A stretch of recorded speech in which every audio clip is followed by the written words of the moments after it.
Welcome to the Airedale. I'm Chloe Lewis. And I'm Andrew Chronister. Today we'll be talking about foreign exchange programs, school uniforms, severe weather, plus much more coming up on The Airedale. Directly from the Alma High School News Studio, covering news and sports from where it matters. You're watching The Airedale. The Foreign Exchange Student Program is an amazing opportunity for students around the world to see what it's like here in America. Louis Alexander talked to some foreign exchange students to see how they like it here.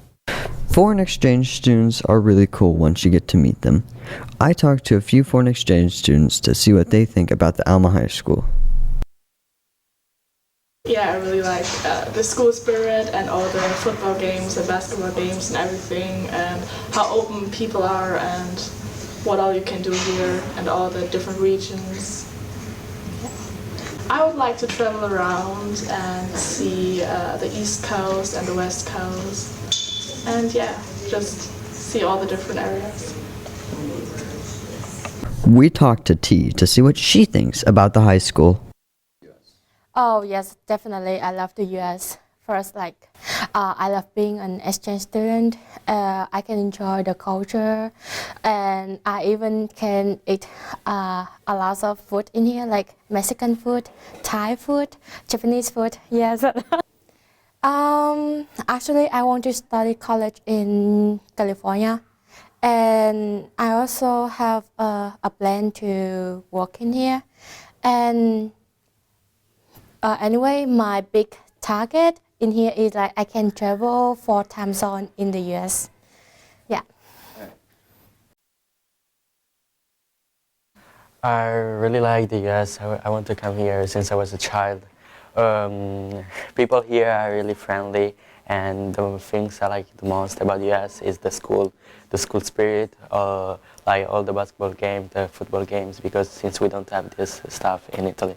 I would like to travel a lot. I would like to visit all the part of the US and like live all the culture and tradition. This is Louis Alexander with Airwaves Media. Thank you for watching. A big change has come to Alma. First it was known as Alma Mart, then it turned into Harps, but now Harps has moved right across the street after purchasing CV's groceries. And how is the community of Alma taking it? Grayson Hopper and Tyler Wilcox have more on this news story. Harps Food Stores are a chain of grocery stores that operate in Arkansas, Missouri, and Oklahoma. Harps was founded in 1930 but has recently been rapidly expanding.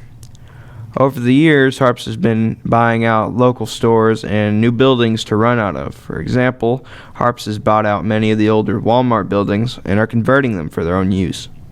With this being said, Alma's local CV's has been bought out by the Harps and will be the primary grocery store in Alma. We asked the manager a few questions of these new changes. Well, I got to Alma Harps about 3 years ago, and I've been hearing rumors for a long time that their owner was going to sell it, and they finally sold it. So Harps is always trying to buy out new stores and grow, so that's what we did. So we kept everyone who was wanting to stay. We only lost a couple. They didn't want to join the Harps, but we pretty much have 90% of their staff. We just merged the two groups, and everyone seems happy so far. The old Harps in town will be shutting down, and we do not know what will be replacing it yet.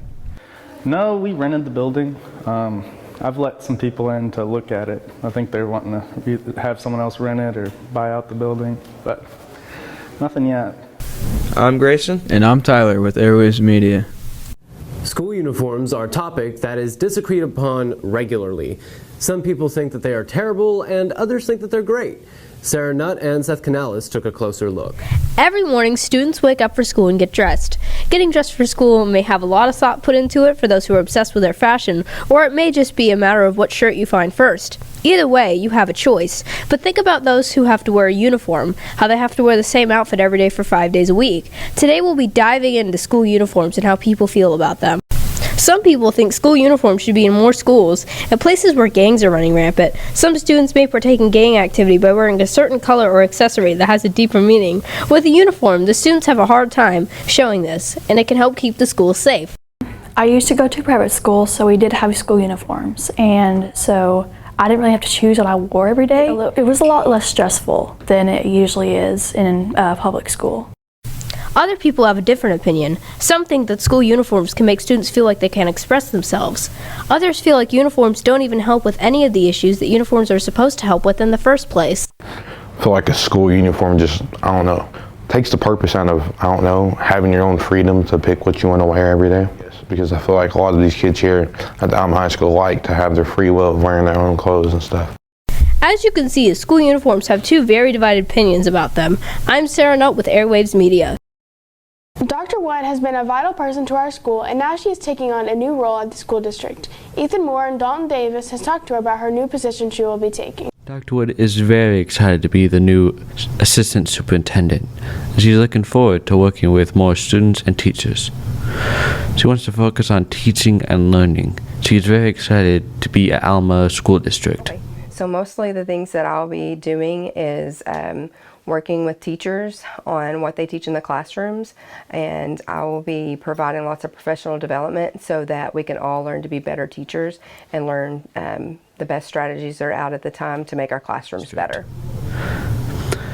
She's very honored to follow Miss Treese, so let's see what she has to say. I am honored to follow Miss Treese in this position. She is someone in my career that I look up to greatly, and I've been working side by side with her over the last few weeks and learning so much from her, and so I am honored to be able to step in behind her. Dr. Wood loves to be at Alma School District. She also loves being here because the school district treats her like family. We look forward to having Dr. Wood as a new Assistant Superintendent. The best part about Alma School District, I just love everything about Alma School District. My favorite thing is that it feels like such a family, and that we all support each other, and that we're all here to help kids learn, and that's one of my favorite things about being here. For Airwaves Media, this is Ethan Moore and Dalton Davis signing out. It's that time of the year again. The severe weather season is coming up, and it's expected to be pretty active. Yours truly, myself, spoke to the 4029 Chief Meteorologist Darby Bybee to discuss the upcoming season. All right, Airedales, it's getting to that time of the year again. The extreme weather season is coming up real quick. We have an interview with Darby Bybee to discuss the specifics and how active the season is expected to be. We've also got some safety tips and things that you should be aware of. One of the biggest, the biggest really job that I have is to warn folks of impending severe weather. And then once it actually develops, being there, making sure that we're letting people know what they need to do, where there's a threat, and that kind of thing. So we're definitely getting into that time of year, and we've got a lot of tools to do that. But we'll be utilizing all of them over the next few months. Our season kind of starts in March, and it usually goes into late May or early June. What kind of severe weather should we look out for during those months? Well, we see everything. One of the things that we see most is flash flooding. Rainfall amounts this time of year can be particularly high, but tornadoes, obviously, damaging winds, and large hail.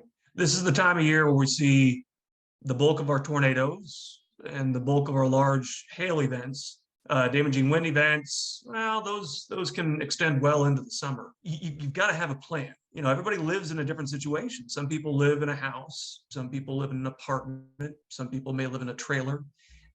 Some people, what your plan is really entirely based on what your living situation is. If you have a house and you've got your own basement or storm cellar, you're good to go. You've already got that safe spot and the safest of spots, getting underground or getting into some form of a storm cellar. A lot of us don't have that. Most people don't have basements, and some people have storm cellars, and some people even have basements, but those are a little bit rare. If you don't have that, you live in a house, you want to get on the first floor.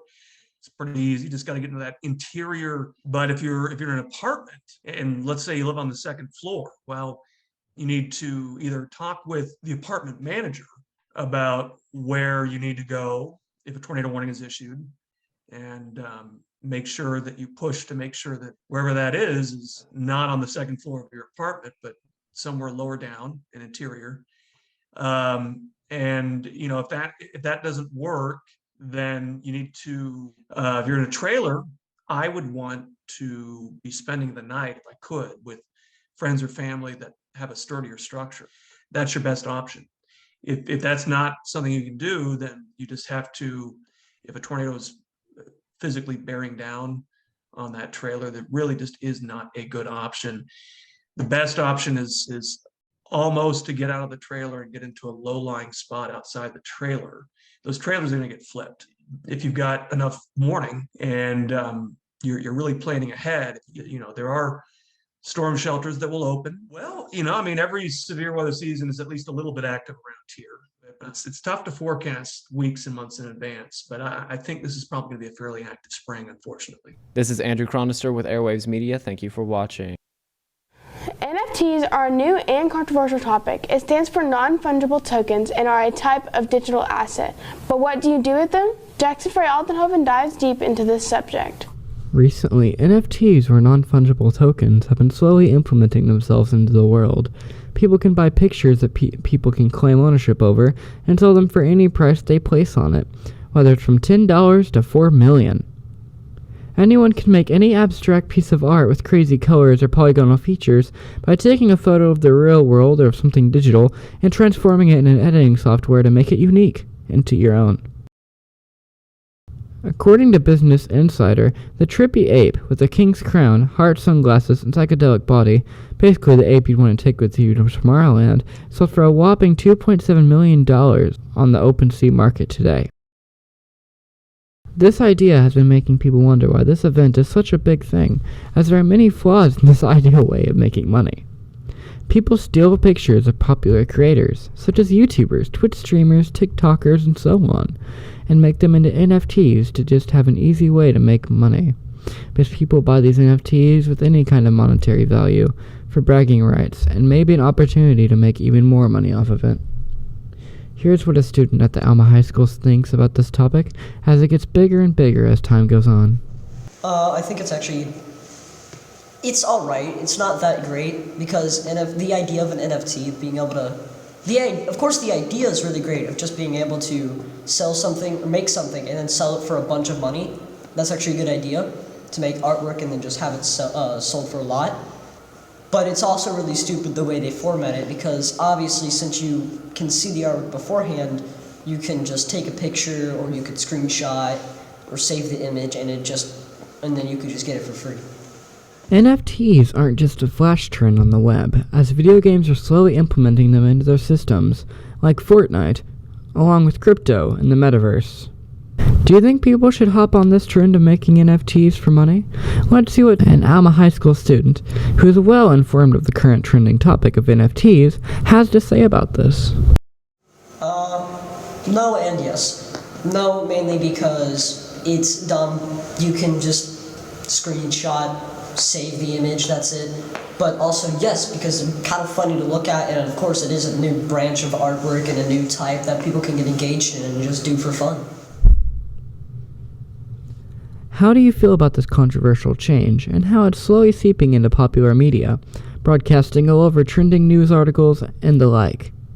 Are you going to hop on this trend and try to make yourself some quick cash?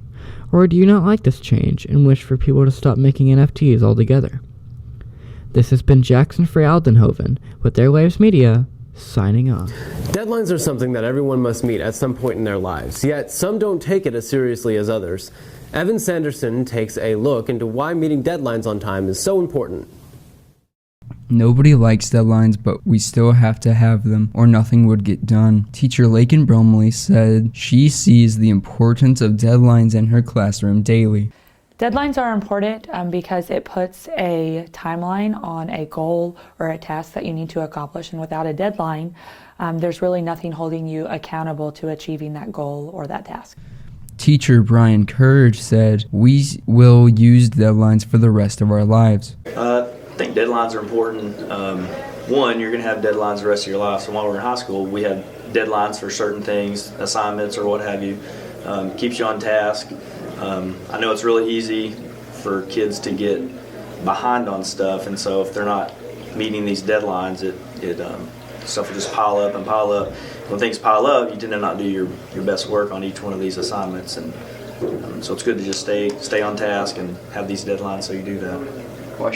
Ms. Brumley said without deadlines, nobody would be able to achieve their goals.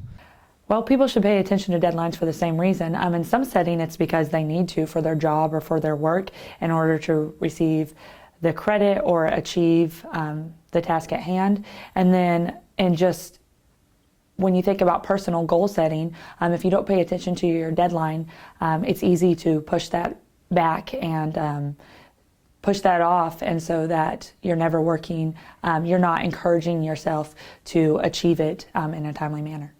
Mr. Kurd said that deadlines help students stay on track. Well, one reason you should pay attention to deadlines is you're going to have deadlines the rest of your life, so you need to make sure you're doing that in high school, so you can, we're getting you prepared for life, hopefully. And two, again, so you do your best work, so stuff doesn't pile up, and you start to just, everything gets watered down, and to try to finish and try to hurry up. So, for Airwaves Media, I'm Evan Sanderson. The Alma Performing Arts Center is an incredible facility to watch a large variety of performances. Some big changes are about to happen for the Alma PAC, and Shooter Owens has a lot of this information with this next subject. The Alma School District was fortunate to receive $1 million donation from Ted and Shannon Skokos. We recently received a very generous donation from the Ted and Shannon Skokos Foundation directly to the Alma Education and Arts Foundation in the amount of $1 million. The executive director of the Alma Education and Arts Foundation, Chuck King, says the donations will go directly to the students. Okay, so the Skokos family was very interested in promoting the scholarship fund that's available to graduating seniors here at Alma High School. So the gift itself is directly for the foundation for the purpose of scholarships now and in the future. So obviously it helps our overall program here at the Performing Arts Center, but it's specifically for the foundation and the scholarship program. The Performing Arts Center will be renamed Ted and Shannon Skokos Performing Arts Center. And we'll do a formal presentation or revealing of that at our first show on August 20th, and next season, our first professional show of the season on August 20th, we'll have a reception and rename the building at that time. King says the scholarships are not just for performing arts students.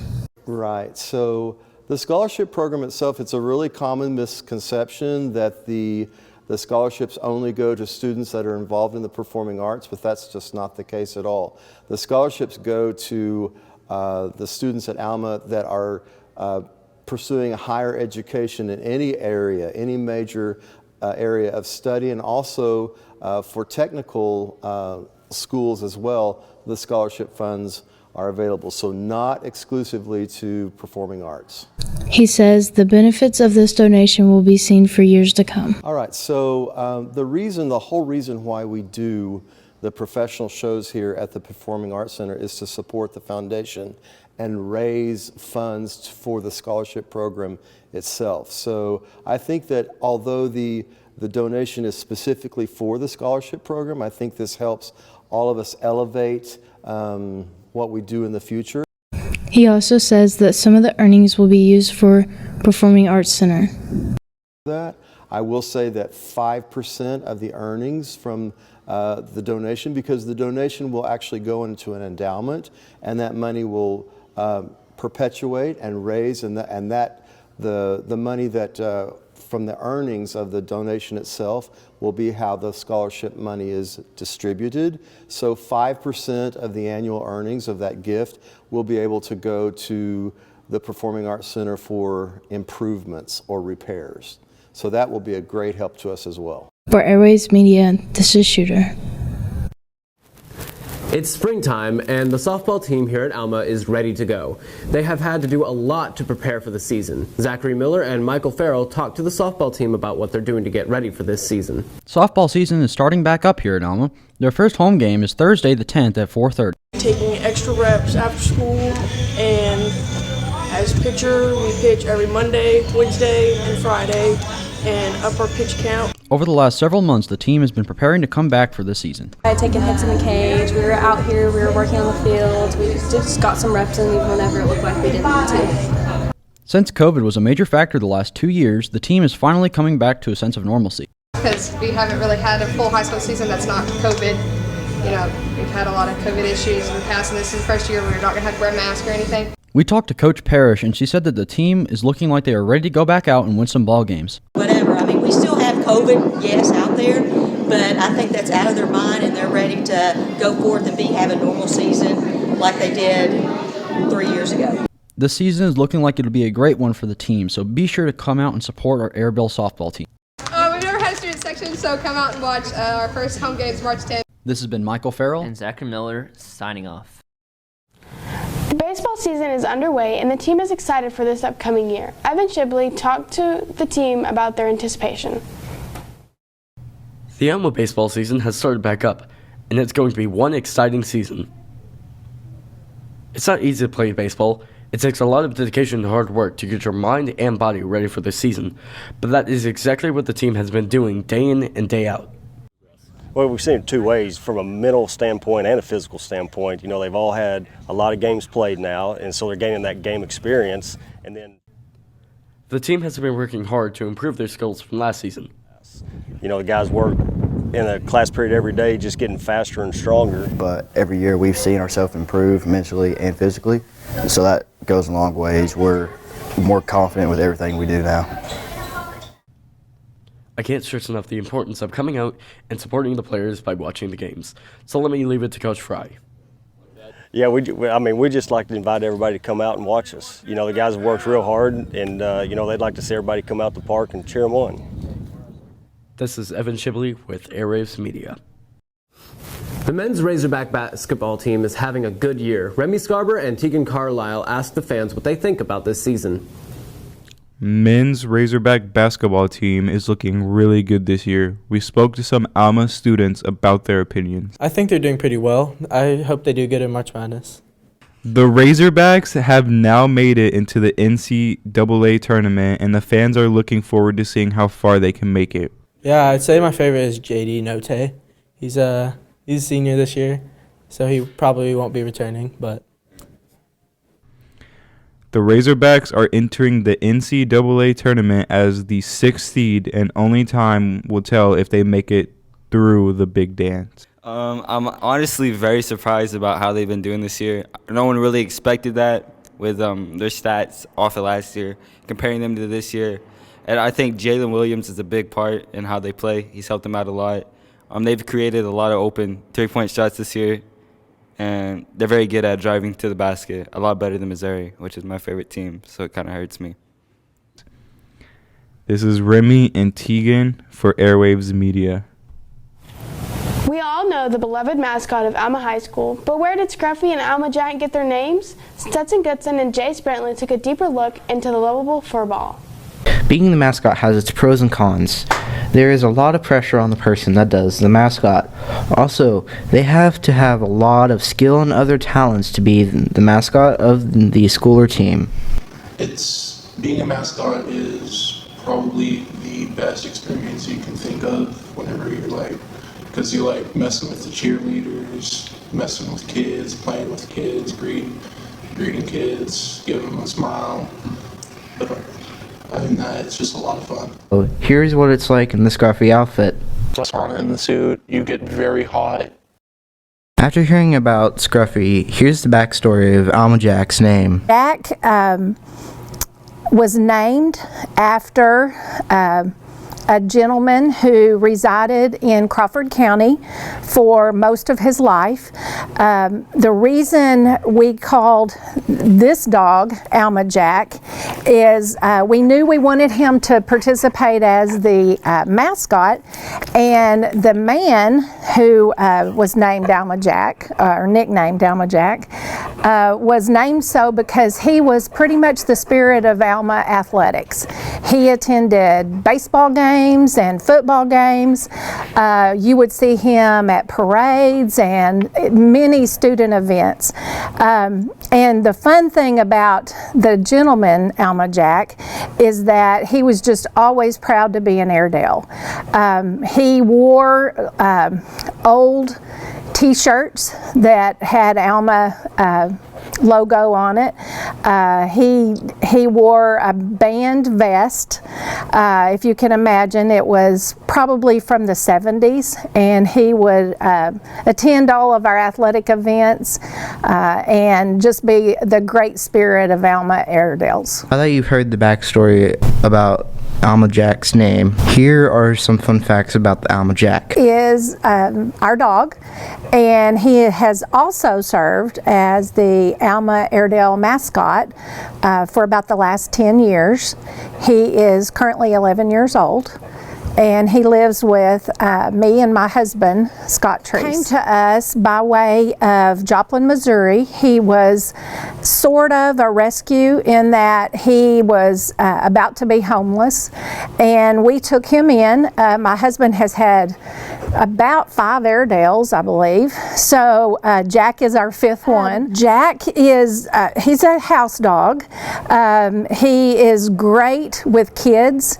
He used to attend all of the athletic events like home football games, and sometimes we would be able to take him to Van Buren for the Battle of the Bone.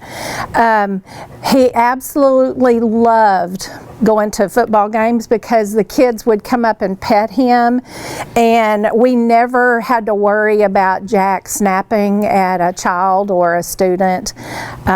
He really, more than even that, he loved running the football team onto the field, and he got to do that many times.